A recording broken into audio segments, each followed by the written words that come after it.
most important of questions. Is democracy still America's sacred cause? I mean it. This is not rhetorical, academic, or hypothetical. Whether democracy is still America's sacred cause is the most urgent question of our time. And it's what the 2024 election is all about. The choice is clear. Donald Trump's campaign is about him, not America, not you. Donald Trump's campaign is obsessed with the past, not the future. He's willing to sacrifice our democracy, put himself in power. Our campaign is different. For me and Kamala, our campaign is about America. It's about you. It's about every age and background that occupy this country. It's about the future we're going to continue to build together. And our campaign is about preserving and strengthening our American democracy. 3 years ago tomorrow, we saw with our own eyes the violent mob storm the United States Capitol. It was almost in disbelief as you first turned on the television. For the first time in our history, insurrectionists had come to stop the peaceful transfer of power in America. First time. Smashing windows, shattering doors, attacking the police. Outside, gallows were erected as the MAGA crowd chanted, "Hang Mike Pence." Inside, they hunted for Speaker Pelosi. The House was chanting as they marched through and smashed windows, "Where's Nancy?" Over 140 police officers were injured. Jill and I attended the funeral of police officers who died as a result of the events of that day. Because of Donald Trump's lies, they died because these lies brought a mob to Washington. He promised it would be wild, and it was. He told the crowd to fight like hell, and all hell was unleashed. He promised he would right them. Everything they did, he would be side by side with them. Then, as usual, he left the dirty work to others. He retreated to the White House. As America was attacked from within, Donald Trump watched on TV in a private small dining room off the Oval Office. The entire nation watched in horror. The whole world watched in disbelief. And Trump did nothing.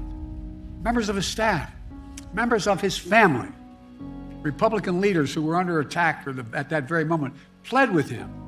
Act. Call off the mob. Imagine had he gone out and said, "Stop."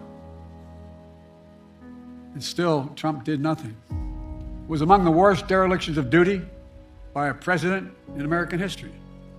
An attempt to overturn a free and fair election by force and violence. A record 81 million people voted for my candidacy and to end his presidency. Trump lost the popular vote by 7 million. Trump's claims about the 2020 election never could stand up in court. Trump lost 60 court cases. 60. Trump lost the Republican-controlled states. Trump lost before a Trump-appointed judge, and then judges. And Trump lost before the United States Supreme Court. All of it, he lost. Trump lost recount after recount after recount and state after state. But in desperation and weakness, Trump and his MAGA followers went after election officials who ensured your power as a citizen would be heard. These public servants had their lives forever upended by attacks and death threats for simply doing their jobs.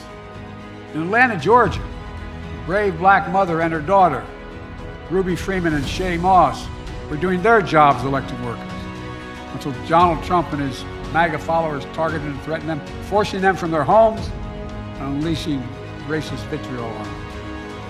Trump's personal lawyer, Rudy Giuliani, was just hit with a $148 million judgment for cruelty and defamation that he inflicted against them. Other state and local elected officials across the country faced similar personal attacks. In addition, Fox News agreed to pay a record $787 million for the lies they told about voter fraud. Let's be clear about the 2020 election. Trump exhausted every legal avenue available to him to overturn the election. Every one. But the legal path just took Trump back to the truth. That I'd won the election and he was a loser.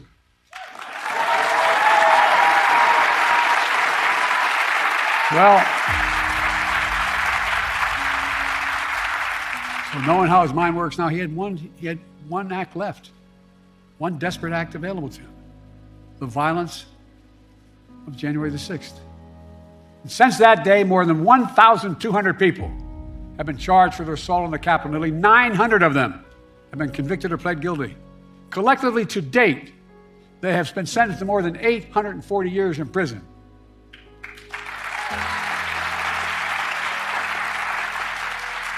And what's Trump done? Instead of calling them criminals, he's called these insurrectionists patriots. They're patriots. And he promised to pardon them if he returns to office. Trump said that there was a lot of love on January the 6th. The rest of the nation, including law enforcement, saw a lot of hate and violence. One Capitol police officer called it a medieval battle. That same officer was called vile racist names. He said he was more afraid in the Capitol of the United States of America, in the chamber, than when he was fighting as a soldier in the war in Iraq. He was more afraid inside the hall of Congress than fighting in the war in Iraq. Trying to rewrite the facts of January 6th, Trump is trying to steal history the same way he tried to steal the election. But we knew the truth because we saw it with our own eyes.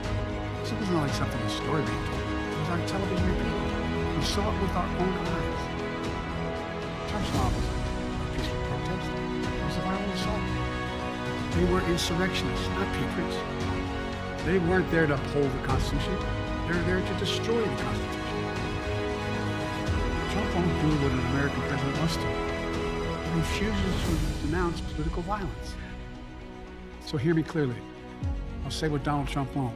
Political violence is never, ever acceptable in the United States political system. Never, never, never. It has no place in a democracy, none. You can't be pro-insurrectionist and pro-American. And yet Trump and his MAGA supporters not only embrace political violence, but they laugh about it. At his rally, he jokes about an intruder, whipped up by the big Trump lie, taking a hammer to Paul Pelosi's skull, and echoing the very same words used on January 6th. Where's Nancy? And he thinks that's funny. He laughed about it. What a sick... My God. I think it's despicable, seriously. Not just for a president, for any person to say that. But to say it to the whole world listening. When I was overseas, anyway. Oh, yeah. Trump's assault on democracy isn't just part of his past. It's what he's promising for the future. He's being straightforward. He's not hiding the ball. His first rally for the 2024 campaign opened with a choir of January 6th insurrectionists singing from prison on a cell phone, while images of the January 6th riot played on a big screen behind him at his rally. Can you believe that? This is like something out of a fairy tale, a bad fairy tale. Trump began his 2024 campaign by glorifying the failed violent insurrection on our Capitol. The guy who claims law and order sows lawlessness and disorder. Trump's not concerned about your future, I promise you. Trump is now promising a full-scale campaign of revenge and retribution, his words, for some years to come. They were his